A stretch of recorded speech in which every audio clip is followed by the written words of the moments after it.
नमस्ते, good morning. आज आपण बघणार आहोत डॉक्टर सुरेश हावरे, जे स्वतः ज्येष्ठ उद्योजक आहेत.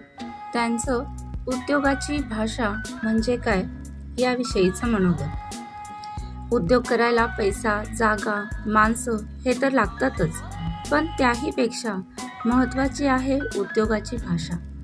उद्योगाची एक भाषा असते. अनेक जण म्हणतात, मला इंग्रजी येत नाही, मग मी उद्योग कसा करू?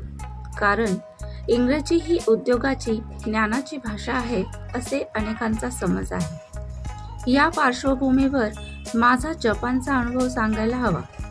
जपानच्या प्रवासात उद्योजकांना, नागरिकांना मी भेटलो. तेथे कोणालाही इंग्रजी फारसा अवगत नाही. तोडक्या मोडक्या इंग्रजीत ते बोलतात, काम निभावतात. जपानचे अर्थकारण जगात 3ऱ्या क्रमांकावर आहे. जगातले नावाजलेले उद्योग जपानमध्येच आहेत. Sony, Mitsubishi, Panasonic, Toyota, Nippon, Honda, Suzuki, Daiichi, Sharp, Toshiba, Canon इत्यादी नावे घेता येते. तेथे बेरोजगारी शून्य आहे. इंग्रजी वाचून त्यांचे काही अडत नाही. मग आपण आपले घोडे का अडवतो? जर्मनी, फ्रान्स, चीन, स्पेन या देशातही इंग्रजी येत नाही. तरी ते देश उद्योगात प्रगत आहेत. म्हणून इंग्रजी ही काही उद्योगाची भाषा नव्हे आणि कामचलाऊ इंग्रजीने काम भागू शकते. माफीची जादू. तरीही उद्योगाची भाषा असते. तिचे पैलू पाहूयात. पहिले म्हणजे अभिवादन.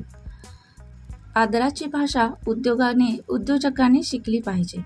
इतरांचा, ग्राहकांचा, सहकाऱ्यांचा आणि सर्वांचा आदर करायला हवा.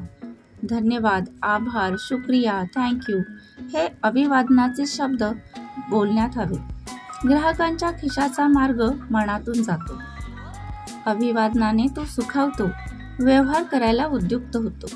उद्धटपणाने, तुसडेपणाने तो दूर पळून जातो. म्हणून उद्योग करायला, वाढवायला अभिवादन उपयुक्त ठरते. दुसरे म्हणजे क्षमेची भाषा. माणसाला सर्वात कठीण गोष्ट कोणती असेल तर ती क्षमायाचना. माणूस इतर काही करेल पण माफी नाही मागणार.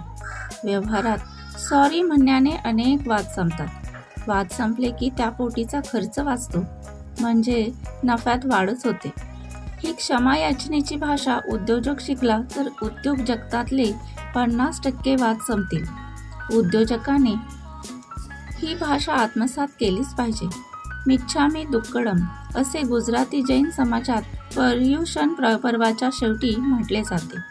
प्रत्येक जण दुसऱ्याला मिच्छामी दुक्कडम म्हणतो, माफी मागतो. ही प्रथा हीच त्या समाजाला उद्योगासाठी सशक्त बनवते. आपण नेहमी नमते घ्यावे असा याचा अर्थ नाही. म्हणजे सॉरी म्हणत सुटायचे नाही, तर जेव्हा गरज असेल तेव्हा तसे म्हणायची तयारी हवी. वाद टाळण्यासाठी तिसरे म्हणजे धमकावण्याची भाषा टाळायला हवी. तुला पाहून घेईन, तुला तुझी जागा दाखवीन, तू मला ओळखत नाहीस, स्वतःला समजतोस काय इत्यादी. ही काही उद्योगाची भाषा नव्हे, पण अनेकांच्या ती अंगवळणी पडते. त्यातून अनेक वाद उपजतात. म्हणून ही भाषा सोडली पाहिजे. डोकं शांत ठेवून उद्योग करायचा असतो. त्यामुळे ताणतणाव टाळले पाहिजेत. क्रिया झाली की प्रतिक्रिया होतेच आणि त्यातून विषयाला वेगळे वळण लागते. चौथे म्हणजे अकडू भाषा नको. मोडेन पण वागणार नाही हा आपला कधी काळचा उपयुक्त बाणा होय. उद्योगात तो अडसर ठरतो. नव्या काळात त्यातही बदल केला पाहिजे. आता वाकेन पण मोडणार नाही हा बाणा हवा. काहींना हे आवडणार नाही, कारण इथेच अहंकार आडवा आहेत. परंतु अशा लढाई नाही तर उद्योग करायचा आहे. आता लढाई नाही तर उद्योग करायचा आहे. त्यासाठी दिलजमाई आवश्यक आहे. म्हणून आकडीची भाषा सोडून दिली पाहिजे. इथे स्वाभिमान गहाण टाकण्याचा सल्ला नाही. तर महापुरात लवाळी जगतात पण मोठे मोठे वृक्ष कोलमडतात, तो लवाळीचा सल्ला आहे. 2 माणसांमधील वाद विकोपाला गेला.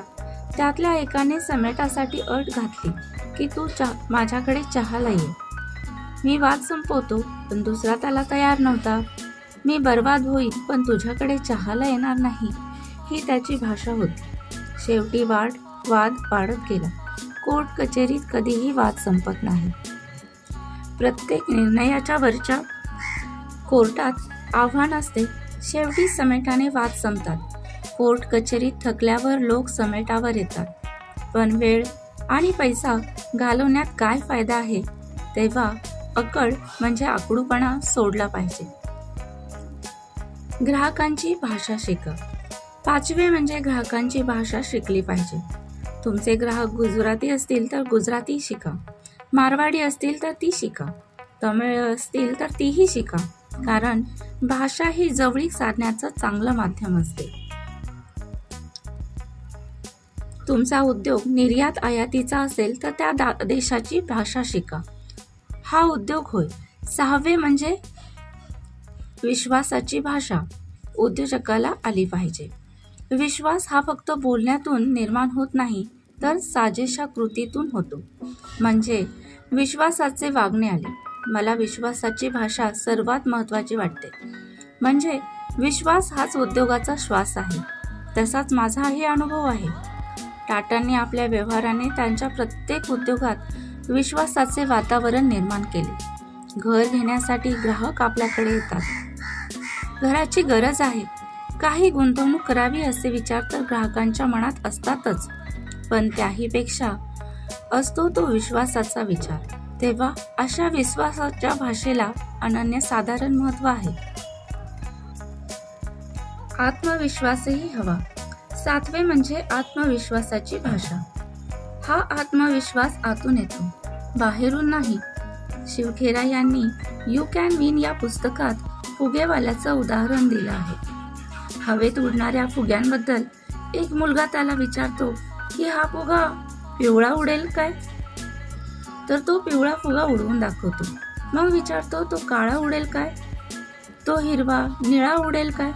सर्व उडवून दाखवल्यावर फुगेवाला त्या मुलाला सांगतो, बाळ, हा फुगा रंगामुळे नव्हे तर आतमध्ये काय भरलं आहे त्याने तो उडतो. उद्योजक असा आतून आत्मविश्वासाने भरलेला हवा. रंग कोणताही असो, जात, भाषा, धर्म कोणताही असो, आत आत्मविश्वास असेल तर उद्योजक मागे पडणार नाही. फुटबॉलची मॅच बघणारा एक मुलगा कोचला विचारतो की त्या फुटबॉलचे काय चुकले? मैदानातले सगळे त्याला लाथाच मारतात. तेव्हा कोच त्याला म्हणाला, एकच चुकले की फुटबॉल आतून रिकामा आहे म्हणून तो लाथा खातो. तो जर भरलेला असता तर मारणाऱ्याचाच पाय तुटला असता. आतून भरलेला असला पाहिजे. तेव्हा उद्योगाची भाषा शिकण्याचा मानस हवा. हे झाले तर उद्योजक यशस्वी होणारच. फ्रेंड्स, ही उद्योगाची भाषा स्नेहाची, आत्मविश्वासाची आणि सामंजस्याची असते. ती शिकावी लागते. ती अवगत झाली की प्रगतीची दारे उघडतातच. तेव्हा मग शिकताय ना उद्योगाची भाषा?